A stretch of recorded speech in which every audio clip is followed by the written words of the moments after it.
They're pawing under the snow. That sure is fun to watch. They're so much at peace. I hope he's not going to charge me. Hey, buddy.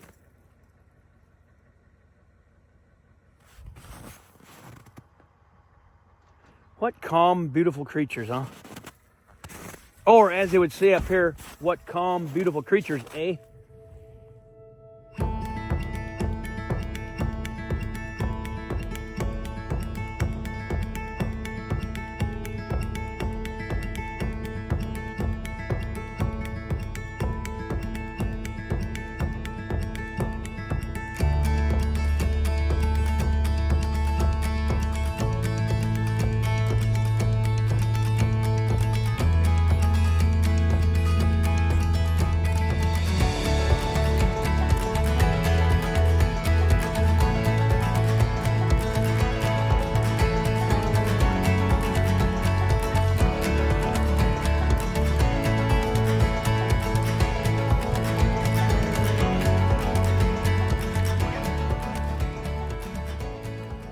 I'm on the Alaska Highway in British Columbia. Check out these friends. How you doing, buddies? They're laying there. Aren't they cute? Those calves are awesome. There's one dude over there. That boy right there is looking at me. Is he gonna charge me? Did they charge you? I hope not. They're eating grass under the snow. They are so cool. Look, he's just scratching the snow there. They're so calm and beautiful. I talked to this brother here in the Yukon, and he's got this wood-fired van with a stovepipe. He said I could get video. Thought that was pretty cool. I was going by, I think I'm in British Columbia, but I'm not sure because the road goes in and out of Yukon and British Columbia. And I saw the sign beside the road, Laird Hot Springs. And I pulled in here and some locals told me it's free. I'm walking back here to the hot springs, and I see steam coming out. This must be some warm water here too, but all natural, wild hot springs. What could be better? The temperature is 15 degrees above 0 Fahrenheit, so it's not the bitter cold that I was used to last week, 10 days in Alaska, or when I came up it was really cold, although it does feel nippy. I can see steam coming up. I can see that water must be warm. This is cool. This is really awesome. I've been to natural hot springs before. There's some in the Lobo Pass area of Montana. So this is really neat. There's a boardwalk here built across this marsh. And I can see steam coming out over there.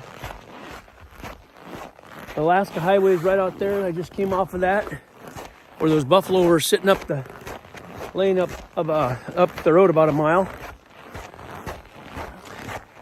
So I really look forward to this. My trunks are frozen. I put them in the back of the truck, actually on the floor of the back seat, and it was 20 below 0 yesterday, and they froze solid. They won't be fun to put on. But they said there's changing rooms back here. That was awesome. I spent about half an hour in that hot water. It's a wild hot springs, and it's really cool. It's chilly out. There's unheated changing rooms in there, and so that was a little chilly. It's great. Let's head home.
I'm in Yukon, Canada, driving home from Alaska.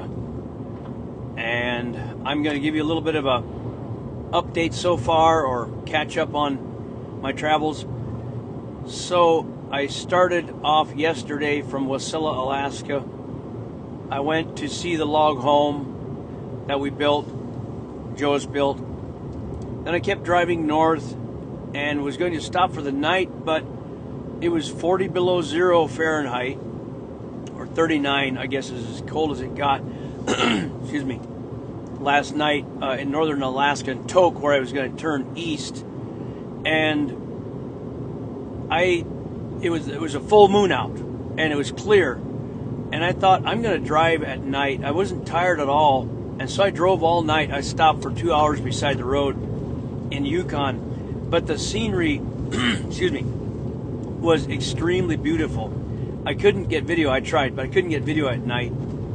And the mountain ranges for hundreds of miles were just incredible through Alaska, and especially Yukon. And I got to Whitehorse this morning, or mid-morning, and went to the hot springs there. And I'm driving through Yukon, continuing on. I'll stay probably in northern BC or near the border tonight. Anyhow, it's been a great trip. I'm going to give you a few updates because on this trip it was mostly about me taking some time off. So I'll talk about that. I'll start with a little Meadowlark history. Let me turn this heat down. It's just too hot in here now because the temperature warmed up to 19 degrees above zero. It was 20 below just a couple hours ago, so I'm actually got too many clothes on. I'm really too many layers on, really warm. Let me get some heat out of here. So I'm going to start with the story of my involvement with Meadowlark going way back. I started peeling logs at age 10. That's when my dad started the company in 1980. We built about one log home or cabin a year, 77, 78, 79. Then in 1980, my dad, Ora, decided to start a business of log homes, and that's what we've been doing ever since. So at age 10, I started peeling logs. I didn't like it. It was a lot of work. Got to work on the sawmill and then maintenance. I did some log sawing for a little bit, and then I did maintenance mostly from age 15 all the way till age 27. I was in charge of maintenance and log yard. I cut the logs and was out in the log yard unloading trucks and doing all the log work. And then I also helped build some log packages on the kit, the pre-assembly, and then also on-site a number of projects. But anyhow, fast forward to, I got married to Rebecca at age 25. I believe I was 27 years old. It was 1998, January 1, the first day of January 1998. I took over the operation of Meadowlark Log Homes on that day. My brother Lloyd stepped down. He's the one who put me in charge. It's his fault. He put me in there on the 1st of January 1998. And I took over, and I was in charge of running the company from then on. And I ran that. I was responsible for the I guess you could say CEO, or I was responsible for the company all the way through until December 31st of 23, and I think that's is that 26 years? I should do the math in my head, but 24. Let's see. Why can't I think here? 23. I think that's 26 years. So during that time, the company grew. We probably doubled our sales volume, probably about doubled or tripled, I don't know, something like that. We expanded and completely changed the company around. It took years we built a new office building. We put in new sawmills. One thing at a time, we'd get new equipment and the building to work under, out of the weather, and the sawmills and all that. So today, everyone can work under a roof except for the guys in the log yard. if they're bucking or sawing logs, but most of the work now we can do under roof. Like the machinery is all enclosed. They can work with machinery that's air conditioned and heated, and then the sawmill, the one sawmill is enclosed. The peeling shed has a roof over it. The pad pre-assembly has a roof over it. So we progressed through that. Okay, so forward to this year, well, last year, December 31st of 2023, I had a goal that I actually wrote down this list of goals that I wanted to accomplish. I've got it in my journals where I wrote down lists. I kept updating them that I want to achieve before we turn over the company to the boys, to the next generation. And most of those items we accomplished. I wanted to add on to the big building, the pad building. I wanted to add a commercial sawmill, a debarker. I wanted to add the peeling shed, and just things like that. And so this took a tower crane. That's what I wanted to add, is a tower crane, and then 2 extra cranes on the side building. So we now have 4 cranes indoors underneath. These are track overhead cranes, radio operated, and 1 tower crane on the outside that's radio operated. So we've got 5 cranes. We've got a truck crane, mobile truck crane, like 110-foot truck crane to assemble everything within about 500 miles. So we kind of accomplished most of that. And through last year, we were working through getting the business transitioned to our sons. Now, we had planned to pass it on to Joas, his sons. They're too young right now, but maybe his sons, my brother Lloyd's sons, Joseph and Jabel, and then my son Jalon. It ended up, we all agreed, it all came down to where we sold it to 100% to my son Jalon, because he's got the gifting, he's got the capability, it's his, he's really got the passion and the skill level to do the company. Jabel had intended at one point to have part of it, but he's the draftsman. So he's really focused on just drafting. I shouldn't say just, it's a very important part. We'd like to get into engineering also, but drafting, drawing the plans is a huge deal. So Jabel is not part of the company. He's got the drafting, which is a huge business, a huge opportunity in itself. So everyone agreed.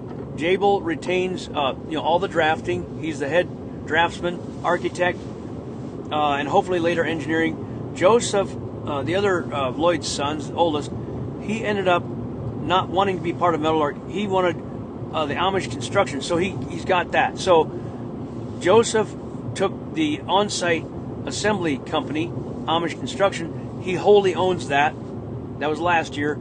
Jalon got Meadowlark, a sole owner, and then Jabel has the drafting, Eagle Drafting. So that actually ended up being a really good move. Everyone feels good about it. Our professional counsel, our mentors, all of us, legal experts, everything, all the tax people, everyone recommended that, and in the end we settled on that way.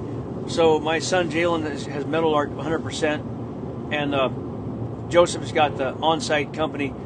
Meadowlark will do some on-site also, but we've got several different companies that can put the log homes together, including Meadowlark. But anyhow, so that was a transition last year. That was a big deal for us, and so it was a hard year. I don't know if any of you noticed last year, if you're watching my videos through 2023, I tried not to sound stressed, but I sometimes probably came out.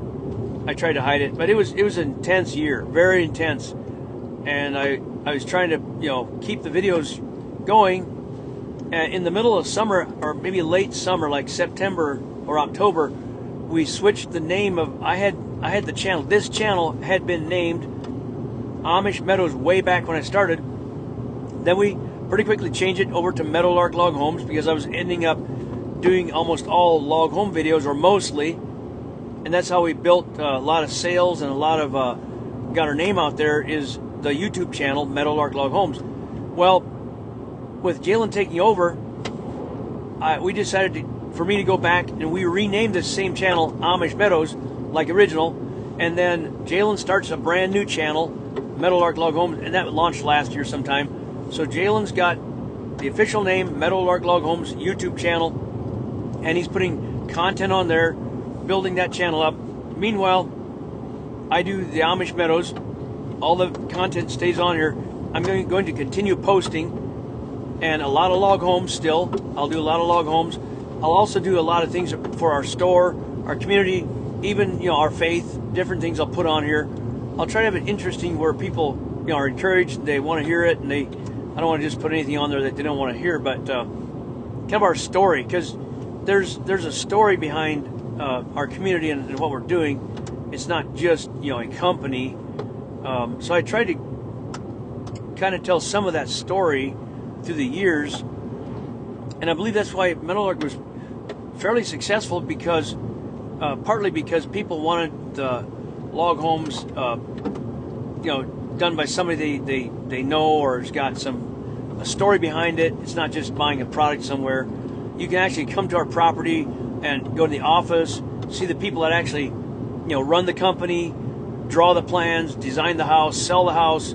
You go out, you can have a tour of the guys that actually cut the logs, peel the logs, build the house, everything. Like, we're right there, one location. And I think that's really important for people to come out and actually see what we got going on. Go to the store for lunch right next door, have coffee, and have a tour of the property.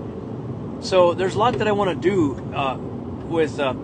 Anyhow, so I'm kind of rambling. I'll continue on this talk on another video. I'll try to just continue some of these talks, but for now I'll end the video with this.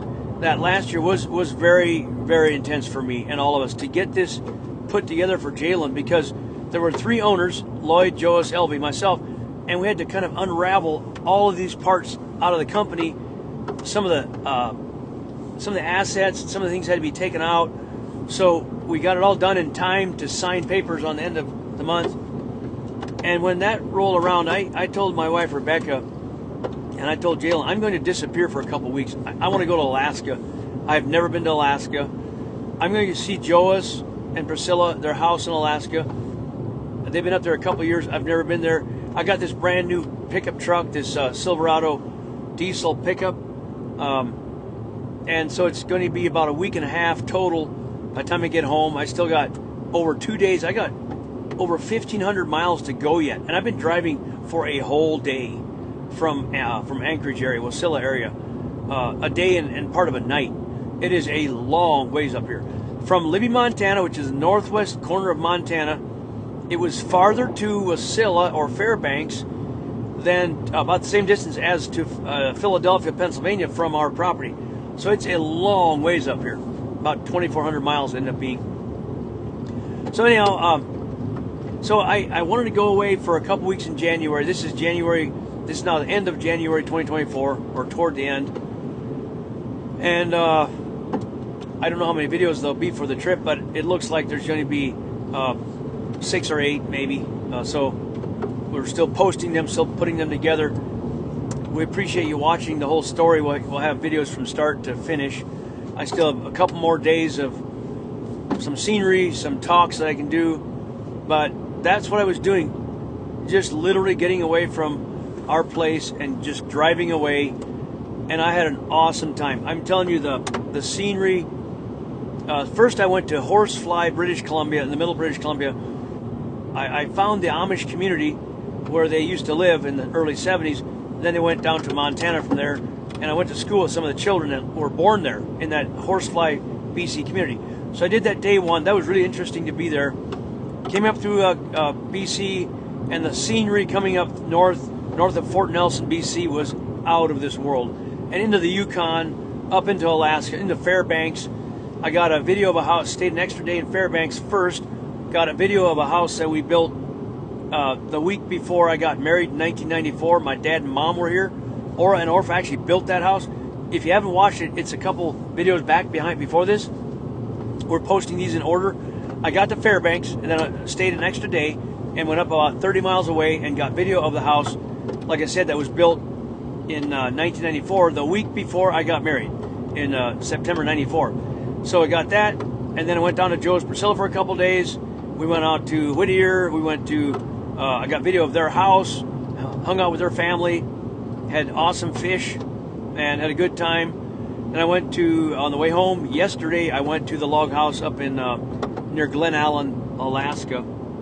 Got that on video, and now I'm driving home, and I went to Hot Springs 3 times, and I couldn't get video because they wouldn't let cameras in the hot springs. Near Whitehorse, I stopped at Hot Springs going up. It's called Eclipse Hot Springs.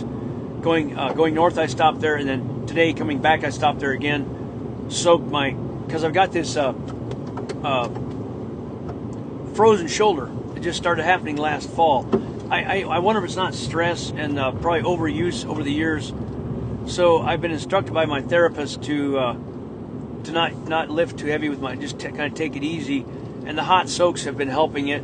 So it's just going to take some time to get my shoulder back to back to normal. But it'll go back if I take it easy. But I think I overworked a bit over the years, and time to take it a little easier. So that's kind of the rambling of this trip. We really appreciate you guys watching the story, and I hope to actually improve this channel and do a little better job of steadily feeding videos because of our story. And so it's working out really well for Jalon. They've already sold since we left the company less than a month ago, the 1st of January. I believe they have, when I left a week and a half ago, I've not talked to them since. I've not called the office, but when I left a week and a half ago on around the 12th of January, something like that, they had already sold 6 or 8 log homes this year. The first few weeks of this year, the orders are really coming in strong for Jalon and the crew. And one of the things I'm going to keep talking about is we have redesigned our whole program for small cabins, completely revamped it. I have to give credit to Jalon and Ben and Isaac and Eric, the ones in the office. Well, Adriana, the girls too. There's the draftsman, Jabel, Philip, and Tim. But anyhow, that's the team that runs the company. And then there's others out that actually do the actual work. But they're doing a great job, and they really thought this through. I kind of launched the cabin program years ago, and we sold a lot of cabins. The little Montana cabin we sold just a lot of them. A lot of little cabins like that. The most popular being the 18 by 24 Montana cabin, little single level, like a little trapper cabin. But we're taking it up a notch. We're having a little bit more snazzy designs, a little bit more, really cute, artsy designs and different styles. Just a little bit, a notch better, and complete repricing of everything. And the way that we can make this work is get our volume up so that we can get the price down. So you go to the website meadowlarklogcabins.com, and you can actually go in there, pick a model out, and you can click a button and put your deposit in with a credit card right there. And then we can get the plans out to you. They can build it for you. And then this would be kind of a complete DIY cabin. The log package pre-assembled, just like everything else. The same cabin, the same technology, same handcrafting. Everything's pre-assembled. You would get all the roof materials, all the gaskets and all the materials needed to put it together. So then it's all shipped to you for you to put together. So it's really a complete package at a pretty good price. They really thought through the pricing structure and how to do this. So anyhow, I'll have to go into detail more about that later. But if you're looking for a real log cabin, a actual handcrafted, hand-peeled, a real log cabin, not some tongue and groove or some cheap knockoff factory made, this is a really good option if you can do a DIY, if you're a builder or you want to save quite a bit of money. But now our crews are available to travel. Like, we travel all across the United States to build these. But there's a cost involved, a pretty substantial cost, because we got to take a crew, and they're not paid very cheap. They're paid very well, and they have to drive trucks and equip trailers and things across the country, wherever, to go to your location to put this all together very quickly. And it's and you can save money by doing it yourself, obviously. But still, almost all of our homes and cabins we're still being asked to put them together. Yeah, and that's fine. It's just that to save money, you can certainly save quite a bit by doing it yourself, the DIY. And for some people, most of our customers, that's not the case. They just want us to put it together. So we're really busy. The other thing is our crews are almost to the point where we almost can't handle the reassembly workload. We almost have to go to DIY for some of these, so that we can send them out and people can put them together, because we've sometimes been in a bind, don't have enough crews to put all of these together sometimes. So it'll work out, and it'll be a pretty good savings. I'm rambling. I'm on the way home. I'll give you a talk tomorrow when I'm driving through British Columbia. I'll get some more video. Thanks for watching, guys.